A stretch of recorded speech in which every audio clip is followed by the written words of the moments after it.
दोस्तों, दज्जाल इस वक्त इस दुनिया पर मौजूद है। दज्जाल अभी आया नहीं है और किसी को पता नहीं है कि दज्जाल इस वक्त कहां है और आखिर में जमीन के किस हिस्से से निकलेगा।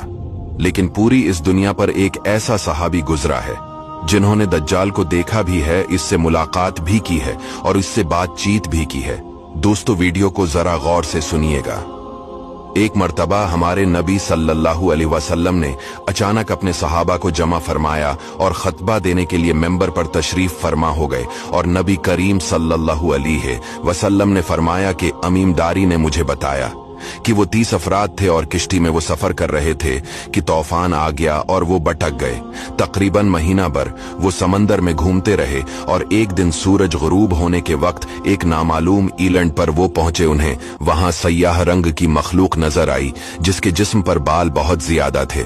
उन्होंने उससे पूछा कि तुम कौन हो? उसने कहा, मैं जासूस हूं, और कहा कि हमें अपने बारे में कुछ बताओ। उसने कहा कि ना मैं तुम्हें कुछ बताऊंगा न तुमसे कुछ सुनूंगा।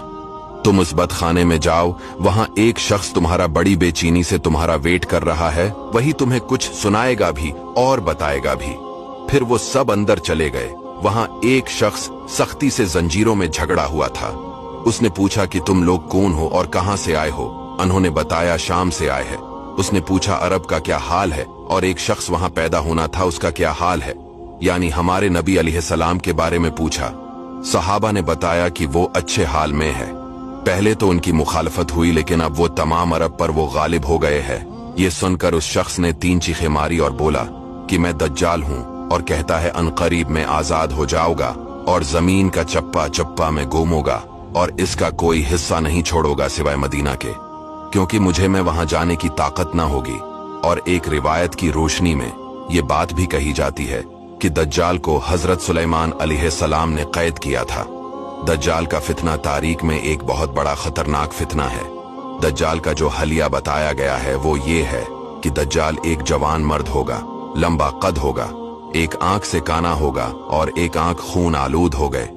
दज्जाल की पेशानी चौड़ी होगी और उसकी पेशानी पर लिखा होगा काफिर, जिसको हर मुसलमान पढ़ेगा और काफिर को नजर ना आएगा। दज्जाल के निकलने से पहले दुनिया बहुत बुरी हालत में होगी। इसके निकलने से पहले 3 साल पहले इस दुनिया में खशक साली फैली होगी। दीन के मामले में लोगों में कमजोरी पैदा हो चुकी होगी।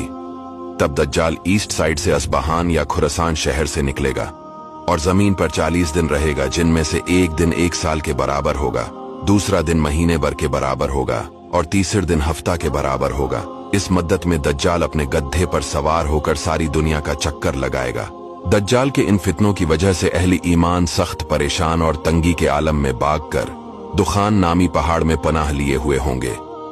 लेकिन दज्जाल उनका पीछा करके पहाड़ का गैरा करेगा। तब अल्लाह पाक हजरत ईसा अलैहिस्सलाम को नाजिल फरमाएगा। जब हजरत ईसा अलैहिस्सलाम इस दुनिया में आ जाएंगे तो उनको देखते ही दज्जाल ऐसे मेल्ट होगा जैसे पानी में नमक मेल्ट होता है। आप अलैहिस्सलाम दज्जाल को मकाम लित पर कत्ल करेंगे और उसके फॉलोअर्स में से किसी को भी जिंदा नहीं छोड़ेगा। ये फितना बहुत शदीद होगा। नबी पाक अलैहिस्सलाम ने फरमाया कि जो सूरह कहफ की पहली 10 आयतें याद करेगा दज्जाल के फितने से महफूज रहेगा।